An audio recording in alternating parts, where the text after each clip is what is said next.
Whoa, it's my face. Congratulations. Anyway, what are we doing today? Well, we made a thing. You're like, what in the world, Michael? What kind of paint fumes are you inhaling today?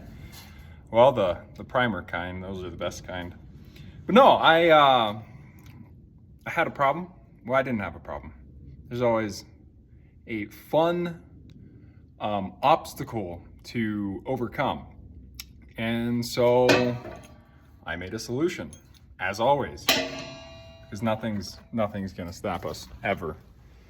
So what do we have? We have, well, we have this railing here, right? Sitting out on the trailer.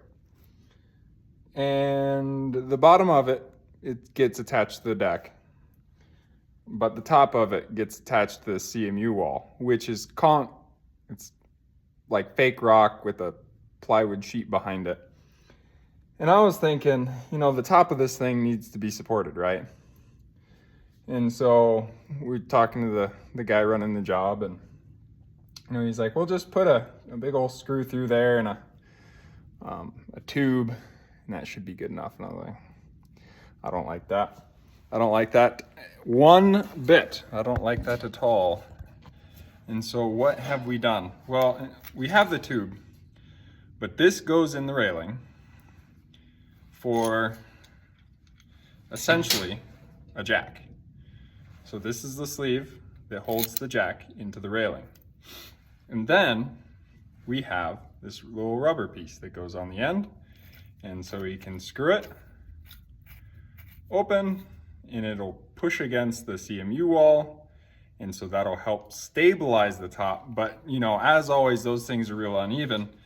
And so to make sure that it stays, we have this great big old 5/16 structural screw. And it goes through the bolt and the washer. And so not only do you have pressure against the CMU wall, you actually have this screw keeping it from actually moving. Because just, if I show you, just a tube against the thing, no, that thing doesn't work. And then just the pressure against this, it's gonna slip, and sometimes these surfaces are uneven. So we just decided to throw them all together, get this wild apparatus, and that's what we'll do. I'll show you a video of when it's in. We still need there's a few modifications that we need to make.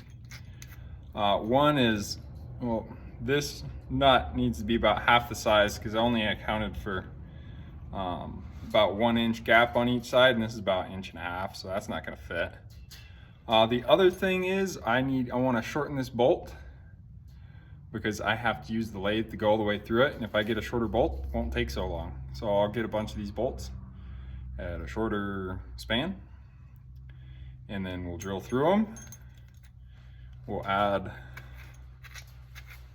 there's a cat. There's a cat in here now. I'll kind of show you the bolt. Bolt's kind of cool. We're going to be using a lot of bolts here soon.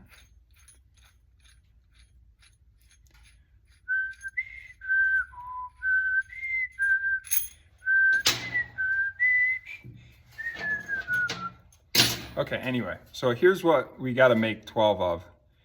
This actually took a lot longer than I wanted, but it's got this edge for whatever rubber piece this is. I don't know, I found it was 12 cents versus $4. So it sits on here, nice and cupped. And then this has the hole for the screw. So we got to make 12 of these. We got to find these that are half the width, and then we got to weld it onto here so that it pushes against, or does it? Do we even have to? No. I lied, we don't. No. Because if this nut fits over our tube, we can just put a wrench here and a wrench here and tighten it, and it'll push against the end of the railing. And that's the only tension that we're truly needing. So we don't have to weld you, because the end of the bolt is gonna kind of keep it from wobbling. I mean, you could, but it'll be all right. We already overkilled it. But yeah, so that's what we're doing today, making strange apparatuses to solve problems that nobody had a solution for yet, which I'm kind of surprised, because this is kind of handy. But anyway, thanks for watching. I'm gonna keep, I gotta find new parts and keep going. So anyway, thank you for watching. Let's keep building relationships one project at a time.